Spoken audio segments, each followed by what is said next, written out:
Depuis les annales sacrées du Coran et de la Sunna, une figure se dresse avec une majesté inégalée, celle du prophète Ibrahim, que la paix soit sur lui.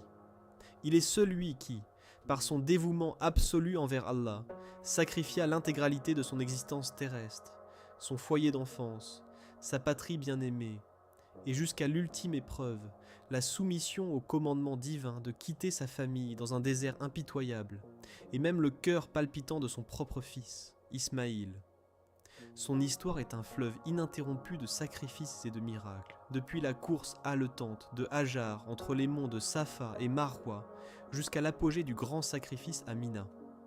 C'est l'odyssée émouvante du père d'une nation universelle, le témoin de la naissance miraculeuse de la source de Zamzam. Aujourd'hui, sur les secrets du Coran, nous allons plonger au cœur de ces épreuves sublimes, car elles résonnent encore dans les profondeurs de nos âmes, nous invitant à une réflexion sur la foi et l'abandon total à la volonté divine. Bismillahi Rahmani Rahim. Chapitre 1. Les grandes épreuves d'Ibrahim. Le feu, l'exil et le don d'un fils. Ibrahim, que la paix d'Allah soit sur lui, est connu dans la tradition islamique sous le titre sublime de Khalil Allah, l'ami intime d'Allah. Ce n'est pas un simple honneur, mais le reflet d'une relation d'une profondeur et d'une pureté absolue, forgée à travers les plus redoutables épreuves jamais imposées à un être humain. Chacune de ces épreuves fut une montagne à franchir, un gouffre à traverser, et Ibrahim les accepta toutes avec une soumission exemplaire, une confiance inébranlable qui défiait toute logique humaine. La première de ces épreuves, et sans doute l'une des plus spectaculaires par son caractère miraculeux, fut celle du feu de Namroud. L'histoire nous transporte dans l'antique Mésopotamie, une terre où l'idolâtrie régnait en maître, où des statues de pierre et de bois étaient vénérées comme des divinités, et où un roi tyrannique, Namroud, se prenait pour un dieu. Ibrahim, porteur du message de l'unicité d'Allah, ne put supporter cette hérésie qui souillait la pureté de l'adoration. Avec un courage inégalé, mu par sa foi pure et sa détermination inébranlable, il entreprit de briser ces idoles que son peuple adorait aveuglément. Il choisit un jour de fête où les habitants s'étaient absentés pour une procession, laissant leurs faux dieux sans surveillance. Armé d'une hache, il réduisit en miettes toutes les statues, à l'exception de la plus grande, sur laquelle il accrocha l'outil, comme pour provoquer une interrogation et défier l'intellect de son peuple.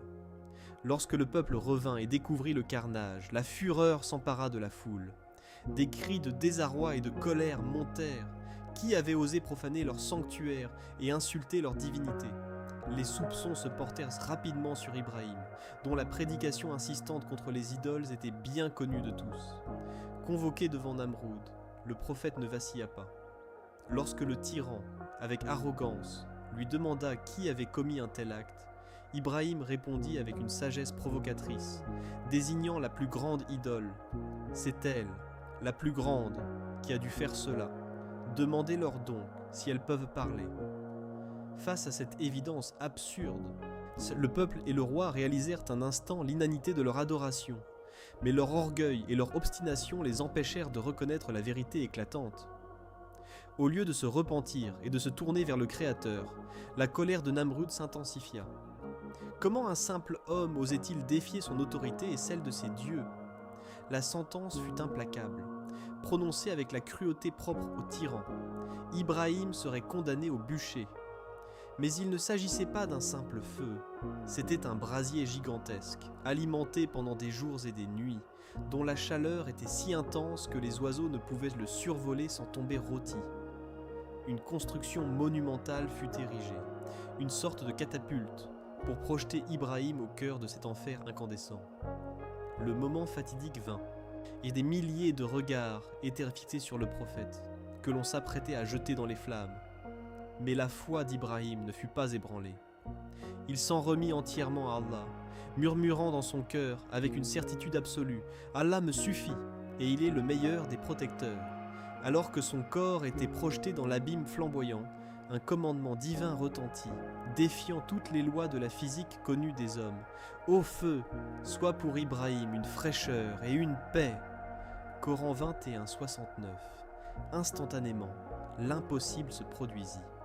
Le brasier furieux, conçu pour anéantir toute vie, se mua en un jardin de verdure luxuriante. Les flammes dévorantes se transformèrent en doux vent, la chaleur insoutenable en une fraîcheur apaisante.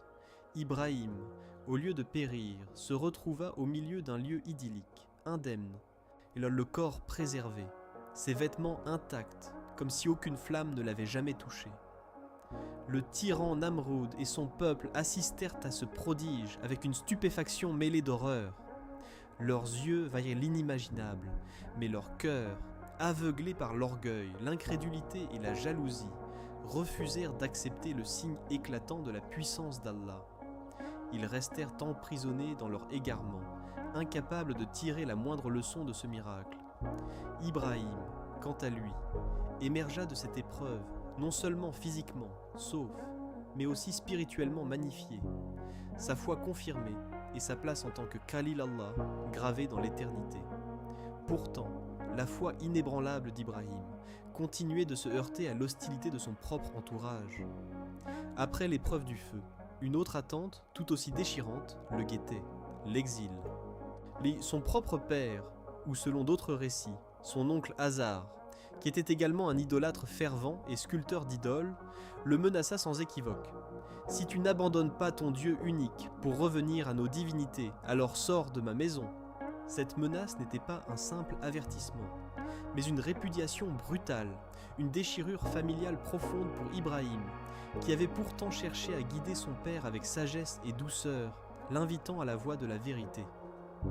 Mais encore une fois, face à ce dilemme entre l'affection familiale et l'obéissance à Allah, Ibrahim fit le choix de la vérité. Sans proférer un seul mot de plainte, sans un regard de reproche ni un signe d'amertume, il quitta le foyer de son enfance, laissant derrière lui les attaches du sang pour la voie du Créateur. Ce départ fut le début d'une longue et difficile migration, le menant loin de sa terre natale de Mésopotamie. Il émigra d'abord vers la terre bénie de Palestine, une terre qui deviendrait le berceau de nombreux prophètes et un sanctuaire pour les croyants. Puis, les circonstances de la vie et la volonté divine le conduisirent jusqu'en Égypte. Là, une nouvelle épreuve surgit, menaçant l'intégrité de sa famille et la pureté de son union. Le souverain d'Égypte de l'époque, un roi tyrannique et aux mœurs légères, fut informé de la beauté exceptionnelle de Sarah, l'épouse d'Ibrahim. Ses intentions étaient sombres et il chercha à s'emparer d'elle par la force. Ibrahim, craignant pour sa vie et celle de Sarah, et pour la pureté de leur alliance, la présenta comme sa sœur, non pas dans le sens littéral de la parenté biologique, mais comme une sœur en islam, une sœur de foi, ce qui était une vérité dans le contexte spirituel de leur union sacrée. Lorsque le roi tenta de s'approcher de Sarah, la protection divine se manifesta de manière éclatante. À chaque tentative, sa main se paralysait, le laissant dans un état d'impuissance et de terreur. Ce miracle répété ébranla le roi, qui comprit que Sarah était sous une protection céleste inaliénable. Terrifié par ces signes manifestes de la puissance divine, le roi comprit la gravité de sa transgression et la sainteté de cette femme. En signe de repentir et de respect, il offrit à Ibrahim un présent de grande valeur, Hajar, une servante noble et d'une grande distinction, originaire de son propre royaume. Ibrahim, reconnaissant la bénédiction dans cette tournure des événements, accepta Hajar. Plus tard, avec le consentement et la bénédiction de Sarah elle-même, Hajar devint sa seconde épouse, marquant le début d'un nouveau chapitre dans l'histoire de cette famille choisie par Allah. Ibrahim et ses épouses retournèrent ensuite en Palestine, où ils s'établirent, leur cœur aspirant toujours à la seule chose qui leur manquait encore pour parfaire leur lignée, une descendance bénie. Malgré la protection divine et les miracles dont il avait été témoin, Ibrahim portait en lui une profonde aspiration, une prière constante murmurée à son Seigneur, la quête d'un enfant. Lui et Sarah, son épouse bien-aimée, avaient avancé en âge, les décennies s'étaient écoulées et leur ventre était resté stérile. La perspective d'une descendance semblait s'éloigner inexorablement avec chaque année qui passait. Et pourtant, bon, Ibrahim ne perdait jamais espoir en la capacité d'Allah de faire naître la vie là où tout semblait aride et impossible.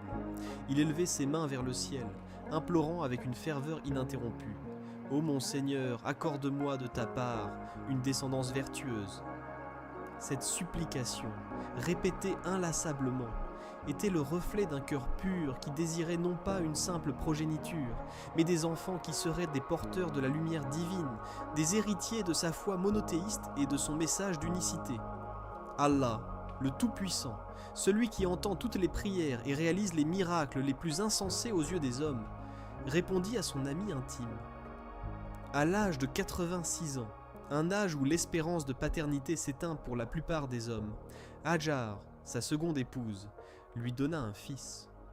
Ce fut Ismaïl, et que la paix soit sur lui, le premier-né, fruit d'une attente si longue, d'une prière si sincère.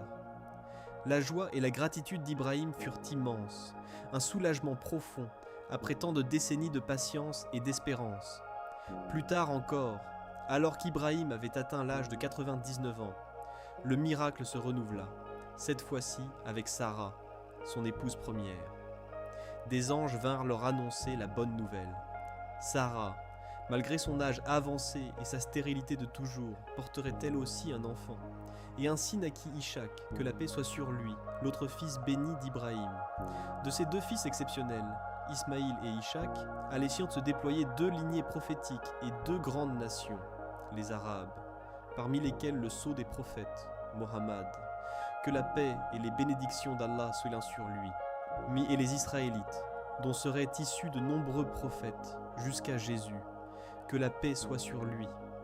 Ibrahim devint ainsi Abu al-Anbiya, le père des prophètes, une figure centrale dans la généalogie spirituelle de l'humanité, dont la descendance allait éclairer le monde par le message divin. Mais même après l'accomplissement de cette prière si chère, le chemin d'Ibrahim n'était pas au bout de ses épreuves. Bien au contraire, la plus grande et la plus déchirante de toutes approchait. Une épreuve dont la magnitude était telle qu'elle aurait fait trembler les montagnes les plus solides, et que seul un cœur d'une foi absolue, comme celui d'Ibrahim, pouvait espérer supporter. Le commandement divin allait défier toute logique, toute compassion humaine, tout attachement terrestre. Allah, dans sa sagesse insondable, et ordonna à Ibrahim de prendre sa nouvelle épouse, Hajar, et son jeune fils, Ismaïl, encore un nourrisson, et de les laisser seuls dans un désert aride, dénué de toute vie, sans eau ni nourriture, puis de revenir seul en Palestine. Comment un père pourrait-il obéir à un tel ordre qui semblait condamner à mort son propre sang ? Quelle sagesse profonde se cachait derrière cette injonction divine, qui paraissait si cruelle aux yeux des mortels ? Et comment, dans un tel abandon, Hajar et son bébé purent-ils survivre à l'hostilité impitoyable de ce désert infernal, sans le moindre signe d'espoir humain ? Les réponses à ces questions, teintées d'angoisse et de miracles, nous mèneront au cœur même de la confiance absolue en Allah, une leçon que le temps n'a jamais effacée, une source d'inspiration pour tous les croyants. Le chapitre 2 vous transportera au cœur de cette vallée désertique qui deviendra plus tard la Mecque, pour y découvrir la réaction de Hajar face à l'abandon et la manifestation de la puissance divine, transformant un désert stérile en une source de vie éternelle. Chapitre 2. L'ordre divin, laisser Hajar et Ismaïl dans le désert. Ibrahim, que la paix soit sur lui, avait 86 ans quand Ismaïl naquit. Un fils, tant désiré après des décennies de supplications, dua. La joie fut immense. Il le serrait contre son cœur, le contemplait, rêvant d'un avenir lumineux et partagé. Mais une nuit, l'archange Jibril, que la paix soit sur lui, descendit avec un ordre divin qui allait déchirer son cœur. « Ô Ibrahim, Allah t'ordonne de prendre ton épouse Hajar et ton fils Ismaïl, et de les laisser dans une vallée aride, et dénuée d'eau et de végétation, puis de retourner seul en Palestine. » Ibrahim, dévasté par l'ampleur de cette épreuve, trembla. Son cœur de père se serra. Il demanda à Jibril. « Ô Jibril, comment puis-je abandonner mon épouse et mon bébé, seuls, dans un désert ? Ils succomberont inévitablement de soif et de faim. » Jibril répondit avec gravité. « C'est l'ordre d'Allah. Il connaît toutes choses et il sait ce qu'il fait. Demain matin, je reviendrai sous forme humaine, monté sur un chameau. Prépare-les et suis-moi. » Le cœur brisé par cette épreuve inimaginable, Ibrahim obéit sans un mot. Il prépara Hajar et le petit Ismaïl, n'emportant qu'un maigre outillage, un peu d'eau et quelques dattes, rien de plus. Le lendemain matin, Jibril arriva comme promis. Ibrahim, le cœur lourd, installa sa famille sur le chameau et le suivit en silence, là la gorge serrée. Le voyage fut long et éprouvant, durant un mois entier, depuis la Palestine jusqu'aux confins de l'Arabie, traversant des déserts infinis, des chaînes de montagnes escarpées et des vallées désolées. Finalement, ils parvinrent à une vallée encerclée de 4 montagnes sombres.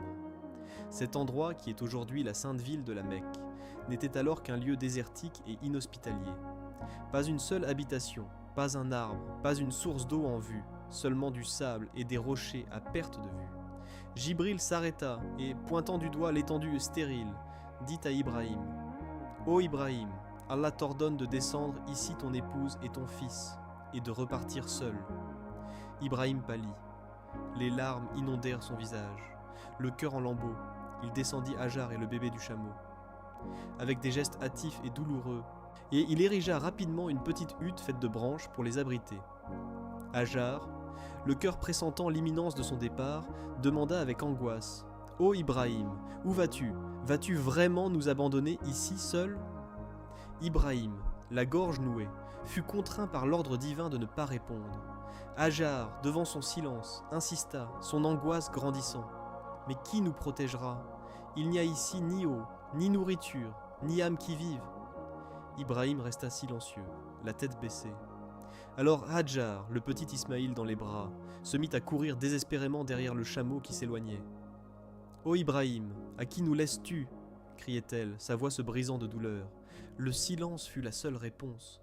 Elle courut sur des kilomètres, répétant inlassablement la même question déchirante.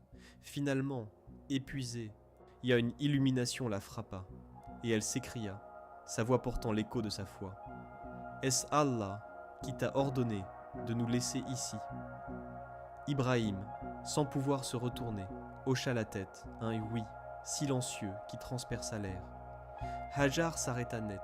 Ses larmes continuèrent de couler, mais une lumière de soumission inébranlable illumina son visage. Sa voix retrouva une fermeté empreinte de certitude divine. « Alors va, Allah ne nous abandonnera jamais. Il était notre protecteur absolu. » Ibrahim partit, le cœur en miettes, chaque pas un déchirement. Arrivé au col de la montagne, connu sous le nom de Taniyat al-Wada'a, le col des adieux, il se tourna vers la vallée maintenant invisible, leva ses mains au ciel et prononça la célèbre invocation, Dua, inscrite dans le Coran. « Ô notre Seigneur, car j'ai établi une partie de ma descendance dans une vallée sans culture, près de ta maison sacrée, afin qu'ils y accomplissent la prière. Fais donc que les cœurs de certains hommes inclinent vers eux, et accorde-leur des fruits, afin qu'ils soient reconnaissants. » Hajar resta seul avec son bébé. L'eau, la maigre provision qu'ils avaient emportée, s'épuisa rapidement. La faim et la soif commencèrent leur œuvre. Le petit Ismaïl, épuisé, se mit à pleurer de soif, un cri déchirant qui perça le silence du désert. Que fit Hajar face à cette épreuve immense ? Et comment Allah, dans sa miséricorde infinie, transforma-t-il ce désert stérile en une source de vie éternelle ? Le chapitre 3 va vous faire revivre la course désespérée de Hajar entre les monts de Safa et Marwa, une course où la foi d'une mère allait défier l'impossible. Chapitre 3, chez la course de Hajar, Safa et Marwa, la recherche de l'eau. Hajar, que la paix soit sur elle, se retrouva seule dans cette vallée aride. Son bébé Ismaïl, épuisé par la soif, pleurait sans relâche. La maigre provision d'eau de leur outre s'était tarie, les quelques dattes aussi. L'angoisse étreignait le cœur de la mère, mais sa foi restait une ancre inébranlable. Elle déposa l'enfant dans la petite hutte de fortune, espérant lui offrir un semblant d'ombre.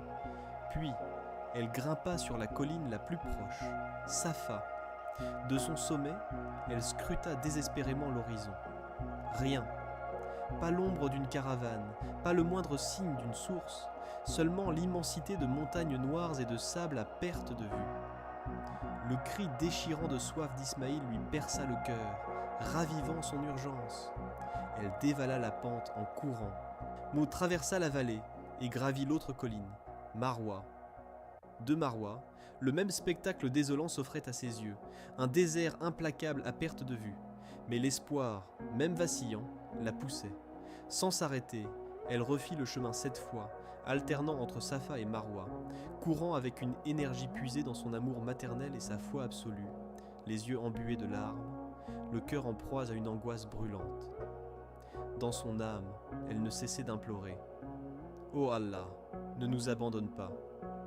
À la 7e fois, épuisée, à bout de force, elle redescendit vers la hutte. Et là, un miracle se produisit. Elle perçut le son distinct de l'eau. À cet instant précis, elle vit sous les petits pieds d'Ismaïl, qui battait le sol de soif et d'agitation, une source jaillir avec force, une eau claire, fraîche et abondante, s'assurgissant du cœur même du désert. Selon les récits authentiques, l'archange Jibril, que la paix soit sur lui, était descendu et avait frappé la terre de son talon ou de son aile, et l'eau avait surgi miraculeusement. Hajar, saisi d'émerveillement, s'empressa d'entourer la source de sable et de pierre pour contenir le flot et empêcher l'eau de se répandre. Elle s'écria, dans un mélange de joie et de gratitude, « Zam, Zam, arrête, arrête !» donnant ainsi son nom à cette source bénie. Elle but avidement, puis donna à Ismaïl, dont le calme et la vie revinrent aussitôt. Cette source sacrée, Zamzam, coule encore aujourd'hui, offrant des millions de litres par jour, sans jamais s'épuiser depuis plus de 4000 ans. Peu de temps après, une caravane de la tribu Jurhum, en route, aperçut des oiseaux tourner en cercle au-dessus de la vallée, un signe certain et rare de la présence d'eau dans ce désert aride. Intrigués, ils s'approchèrent et demandèrent à Hajar la permission de s'installer. Elle accepta, à la condition expresse de rester la propriétaire de la source. Ainsi, la vallée aride devint habitable. Les premiers habitants de ce qui allait devenir la Mecque commencèrent à s'y établir, et Hajar et Ismaïl vécurent là, sous la protection et la providence d'Allah, leur confiance en lui ayant été récompensée de la manière la plus éclatante. Mais pour Ibrahim, bien loin de cette oasis de vie, une autre épreuve, la plus immense de toutes, l'attendait encore, le rêve du sacrifice. Que vit-il dans son sommeil? Et comment le jeune Ismaïl, fruit de cette vallée bénie, réagit-il à la plus déchirante des demandes divines? Le prochain chapitre nous mènera à Mina, sur la montagne du sacrifice. Chapitre 4. Le rêve du sacrifice, l'épreuve ultime d'Ibrahim. 7 ans avaient été passés. Ismaïl, que la paix soit sur lui, avait maintenant 7 ans. Il grandissait à la Mecque, près de Zamzam, aux côtés de sa mère Hajar, que la paix soit sur elle. Loin en Palestine, Ibrahim, que la paix soit sur lui, pensait à eux chaque jour, le cœur empli d'un amour filial et paternel. La permission de les visiter ne lui était accordée qu'une fois par an, et ces rencontres étaient des brèves. Une nuit, un rêve d'une clarté déconcertante le visita. Il se voyait immoler son fils Ismaïl, en offrande à Allah. Il se réveilla en sursaut, le cœur serré. La nuit suivante, le même rêve se répéta, avec la même intensité. Et la 3e nuit encore, la vision revint. Il n'y avait plus de doute, c'était un ordre divin. Les rêves des prophètes ne sont pas de simples songes, mais des révélations sacrées, des communications directes du Tout-Puissant. À 93 ans, le cœur en miettes, mais l'âme résolue, Ibrahim prit une corde et un couteau bien aiguisé. Il sella son chameau et entreprit le long voyage vers la Mecque, un périple d'1 mois à travers le désert. Sur le chemin, Satan, le tentateur, tenta de l'arrêter à 3 reprises, semant le doute dans son esprit et son cœur. La première fois, il apparut sous la forme d'un vieil homme sage en apparence, lui murmurant « Ô Ibrahim, comment peux-tu envisager de tuer ton fils unique? C'est Satan qui t'a trompé par ce rêve. » Ibrahim, avec la perspicacité de sa foi, le reconnut l'insidieux murmure du diable. Il le lapida avec 7 cailloux, un acte qui donna naissance au rite du premier Jamara. Satan ne s'arrêta pas là. Il se présenta ensuite à Hajar, cherchant à semer la discorde dans son cœur de mère. ton mari s'apprête à tuer ton fils. Hajar, dont la soumission était inébranlable, répondit avec une foi totale. Si c'est l'ordre d'Allah, qu'il obéisse, Allah nous donnera ce qu'il y a de meilleur. Satan s'enfuit, lapidé une seconde fois par la pureté de sa conviction. Enfin, le tentateur tenta le jeune Ismaïl lui-même, lui chuchotant « Ton père va te tuer, fuis !» Malgré son jeune âge, Ismaïl répondit avec une sagesse et une obéissance divine. « Si c'est l'ordre d'Allah, j'obéirai. » Satan s'enfuit, lapidé une troisième fois, vaincu par la foi inébranlable de cette famille bénie. C'est Ibrahim arriva finalement à la Mecque, le cœur serré. Il étreignit Hajar et Ismaïl. Puis, avec une douleur immense mais une détermination inébranlable, il s'adressa à son fils. « Oh mon fils, j'ai vu en rêve que je t'immolais. Qu'en penses-tu » Ismaïl, âgé de 7 ans, répondit avec une maturité et une soumission divine qui auraient fait pâlir les plus grands hommes. « Ô mon père, fais ce qui t'est ordonné. Tu me trouveras, si Allah le veut, parmi les endurants. » Il ajouta, avec une dignité poignante, « Père, lie-moi fermement pour que je ne bouge pas. Retourne mon visage afin que tu ne voies pas mes traits. Aiguise bien ton couteau pour que l'acte soit rapide et que ma souffrance soit brève. Et donne ma chemise à ma mère, elle la consolera. » Ibrahim, submergé par l'émotion, pleura amèrement. Il lia son fils, et puis le coucha sur le côté, sur la terre de Mina. Il leva le couteau, le cœur déchiré, mais l'âme pleine de soumission, et prononça le takbir. « Allahu Akbar » Mais l'impossible se produisit. Le couteau, pourtant affûté, ne coupa pas. Ibrahim essaya encore, avec force, mais l'acier resta sans effet sur la peau d'Ismaïl. Rien.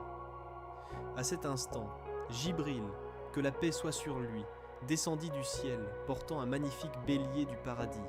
« Ô Ibrahim, tu as accompli le rêve » lui annonça-t-il. Allah, dans sa miséricorde infinie, avait dit « Nous l'avons racheté par une grande victime ». Ibrahim et Ismaïl sacrifièrent alors le bélier, symbole de cette substitution divine. Allah n'avait pas voulu la chair, mais la soumission totale, l'abandon absolu de son ami et de son prophète. Ce jour devint l'Aïd al-Adha, la fête du sacrifice, célébrée par les musulmans du monde entier jusqu'à la fin des temps, en commémoration de cette épreuve sublime et de cette miséricorde divine. Mais ce n'était pas la fin des épreuves d'Ibrahim, que la paix soit sur lui. Une autre mission divine, tout aussi grandiose, l'attendait, un ordre qui allait transformer ce désert en la maison sacrée d'Allah. Quel fut cet ordre, et comment Ibrahim et Ismaïl, père et fils, élevèrent-ils ensemble les fondations de la Kaaba? Chapitre 5. La reconstruction de la Kaaba. Ibrahim et Ismaïl élèvent les fondations. Après le grand sacrifice où Allah racheta Ismaïl par un bélier, Ibrahim, que la paix soit sur lui, reçut un nouvel ordre divin. L'archange Jibril, que la paix soit sur lui apparut et lui transmit cet ordre. « Ô Ibrahim, Allah t'ordonne, à toi et à ton fils Ismaïl, qu'est de reconstruire ma maison, la Kaaba, sur les fondations anciennes posées jadis par Adam, que la paix soit sur lui. » La Kaaba existait en effet à l'époque d'Adam, mais les inondations et le passage du temps l'avaient effacée, ne laissant que ses fondations enfouies sous le sable. Ibrahim et Ismaïl, le père et le fils, ce dernier ayant désormais l'âge de près de 9 ans, entreprirent alors cette tâche monumentale. Ibrahim portait les pierres, Ismaïl les lui apportait. Pierre après pierre, avec une foi inébranlable, ils élevèrent les murs de la demeure sacrée. Pendant la construction, Ibrahim prononçait ces invocations célèbres, inscrites dans le Coran. « Ô notre Seigneur, accepte cela de nous. Certes, tu es l'audient, le savant.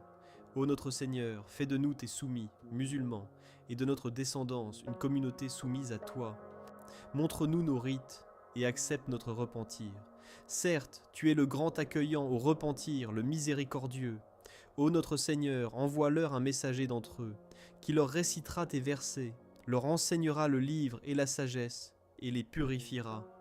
Certes, tu es le puissant, le sage. » Quand ils atteignirent l'angle de la pierre noire, Jibril apporta le Hajar al-Aswad du paradis, une pierre d'une blancheur originelle, noircie plus tard par les péchés des hommes.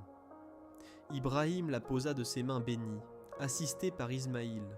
La Kaaba fut achevée, un cube simple, sans ornement, mais le centre universel du tawhid, de l'unicité d'Allah. Puis, Allah ordonna le Hajj, les rites sacrés que nous accomplissons encore aujourd'hui. Le tawaf, le sa'i entre Safa et Marwa, le sacrifice, etc. Ibrahim appela l'humanité entière, et de sa voix puissante, « Ô gens, répondez à l'appel de votre Seigneur. » Et depuis, les cœurs répondent à travers les âges, « Labaïka Allahumma labaïk » La vallée aride était devenue la Mecque sacrée. La source Zamzam coulait sans fin. Les tribus affluèrent. Ibrahim et Ismaïl laissèrent un héritage éternel, la maison d'Allah, symbole intemporel de la soumission. Mais les épreuves d'Ibrahim, que la paix soit sur lui, n'étaient pas finies. Une autre attente le guettait, celle d'un second fils. Qui serait Ishak, que la paix soit sur lui, et comment Sarah réagirait-elle à la bonne nouvelle de cette naissance miraculeuse à l'âge de 90 ans? Chapitre 6. La naissance miraculeuse d'Ishak, le rire de Sarah. Après la reconstruction de la Kaaba, Ibrahim, que la paix soit sur lui, repartit pour la Palestine. Hajar et Ismaïl restèrent à la Mecque, sous l'infaillible protection d'Allah, au cœur de cette vallée désertique transformée en un sanctuaire. Ibrahim avait alors plus de 90 ans. Son épouse première, Sarah, que la paix soit sur elle, avait également dépassé les 90 ans, sans avoir jamais connu la joie d'enfanter depuis des décennies. Mais Allah n'oublie jamais les invocations et les promesses faites à ses amis. Un jour, 3 anges, magnifiques, apparus sous forme humaine, vinrent en inviter chez Ibrahim. Ils apportaient avec eux 2 nouvelles de la plus haute importance. Une bonne nouvelle pour Ibrahim et Sarah, et une épreuve pour un autre peuple. Ibrahim, réputé pour son hospitalité exemplaire, prépara un veau rôti et le leur servit avec générosité. Cependant, les anges ne touchèrent pas à la nourriture. Ibrahim s'en inquiéta, leur demandant avec prévenance, « Ne mangez-vous donc pas ?» Alors, ils révélèrent leur véritable identité et leur mission. « Nous sommes les envoyés de ton Seigneur.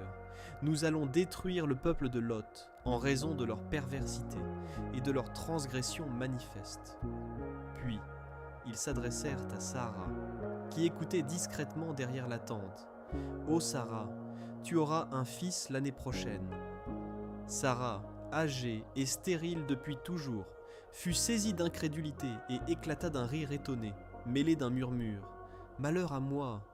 Vais-je enfanter alors que je suis une vieille femme et que mon mari est un vieillard? C'est vraiment une chose étonnante. » Les anges lui répondirent avec solennité. « T'étonnes-tu de l'ordre d'Allah? La miséricorde d'Allah et ses bénédictions sont sur vous, ô gens de la maison. Certes, il est digne de toute louange et de toute gloire. » Le fils, né miraculeusement 1 an plus tard, fut nommé Ishak, qui signifie « celui qui rit », en souvenir du rire de Sarah et de la joie immense qui suivit cette naissance inespérée. Ishak naquit ainsi, un enfant béni, destiné à être un prophète comme son père. De la lignée d'Ismaïl descendirent les Arabes et le sceau des prophètes, Mohammed. Que la paix et les bénédictions d'Allah soient sur lui. D'Ishak descendirent les Bani Israël et de nombreux prophètes. Ibrahim, honoré comme le père des 2 lignées, devint ainsi Abu al-Anbiya, le père des prophètes.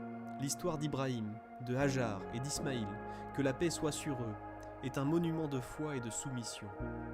Leur plus grand héritage ne fut pas seulement une descendance nombreuse, mais la soumission totale à Allah, et manifestée à travers le feu, l'exil, le sacrifice du Fils et la reconstruction de la Kaaba. Allah le Tout-Puissant dit « Ibrahim était une communauté à lui seul, obéissant à Allah, un pur monothéiste, et il n'était point du nombre des associateurs. » Cette histoire millénaire nous enseigne une vérité profonde. Les plus grandes épreuves recèlent les plus grandes bénédictions. Zamzam coule encore aujourd'hui, la Kaaba attire toujours des millions de cœurs et le sacrifice d'Eid al-Adha est célébré chaque année. Tout cela grâce à l'obéissance absolue et la confiance inébranlable d'Ibrahim, de Hajar et d'Ismaïl. Leur parcours demeure un modèle intemporel, une lumière pour l'humanité, rappelant que la véritable vie réside dans l'abandon total à la volonté divine.